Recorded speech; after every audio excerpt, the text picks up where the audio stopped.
Hello! Une petite vidéo pour apprendre à répondre aux questions au passé. Si vous avez une question comme celle-ci, Did Christopher Columbus discover America? Vous voyez que la question ne commence pas par un mot en WH, elle commence directement par l'auxiliaire did. Donc c'est une question à laquelle on va répondre par oui ou par non, et en français vous pouvez commencer sur est-ce que. Est-ce que Christophe Colomb a découvert l'Amérique? La réponse est yes. Vous regardez ensuite le sujet, c'est-à-dire la personne ou la chose qui se trouve après l'auxiliaire, c'est-à-dire après did, c'est Christopher Columbus, que l'on va reprendre par le pronom he, puisque c'est un homme. Et ensuite, vous ajoutez l'auxiliaire, c'est-à-dire le premier mot de la question. Yes, he did.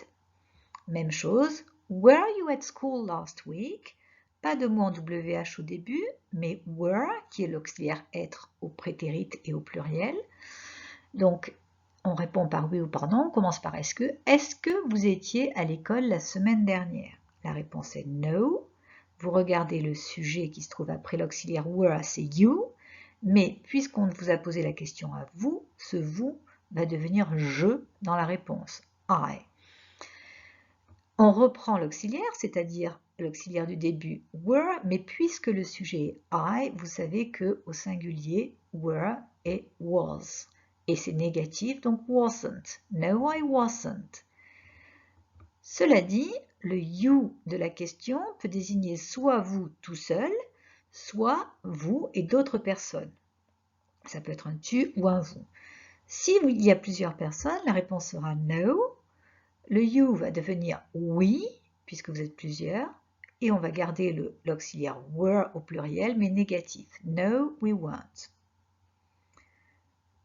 Donc on récapitule, après yes ou no, il vous faut le pronom sujet, l'auxiliaire, et si la réponse est no, en plus cet auxiliaire doit être négatif, donc soit vous ajoutez not, mais quand on parle en principe on contracte et on met n''t. Vous pouvez avoir aussi ce qu'on appelle les WH questions qui commencent par when, where, what, why, who, how, qui est considéré comme un WH puisque dedans il y a un W et un H, même s'il n'est pas dans le bon ordre. Et la question que vous connaissez maintenant, qui commence par what et qui finit par like et qui est employée avec le verbe être pour demander un comment mais une description. Il y a d'autres mots en WH, mais pour le moment on se contentera de cela. Si vous avez cette question, When did Christopher Columbus discover America? On voit qu'elle commence par un mot en WH. Ce mot en WH, c'est quand.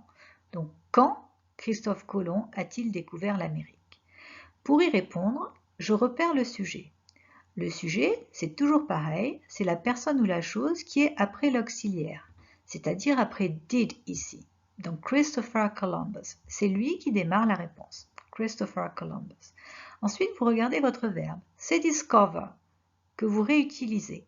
Mais ce verbe va avec l'auxiliaire did qui indique que la question est au passé. Donc dans la réponse, il faut mettre discover au passé et puisque c'est un verbe régulier, vous savez qu'il faut y ajouter ed.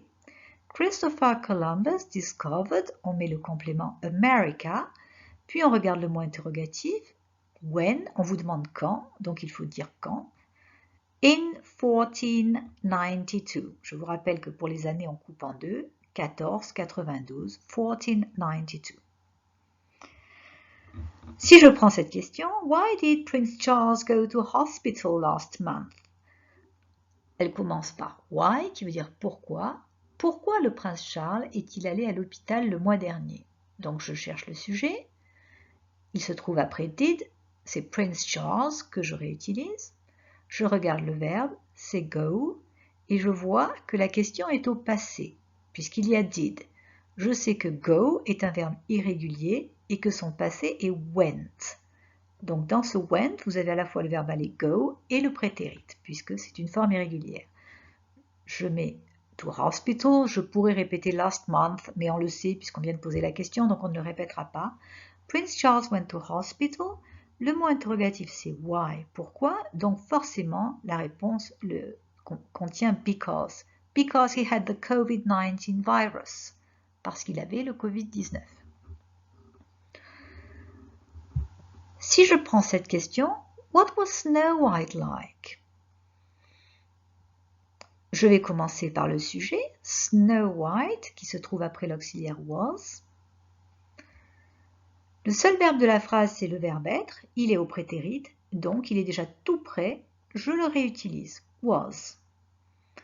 Et ensuite, je vois que la question commence par what, qu'elle finit par like et que il y a le verbe être. Donc on veut la description. Comment était Blanche-Neige?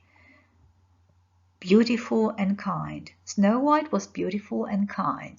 Blanche-Neige était belle et gentille. Dernier exemple. Where were you yesterday? Où étais-tu hier? Je commence par le sujet.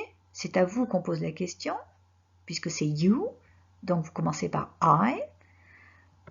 Le verbe, c'est were, c'est-à-dire le verbe être au prétérit, que vous allez réutiliser, mais puisque c'est I, ça devient was. On vous demande where, c'est-à-dire où, donc vous répondez at home, chez vous. I was at home. Voilà, vous avez là le modèle pour toutes les questions que je vais vous poser. Donc, reprenez la vidéo pour faire l'exercice, mettez en pause, faites au fur et à mesure en même temps que moi et vous ne pourrez pas vous tromper. Il faut juste prendre le temps et faire l'effort. Goodbye!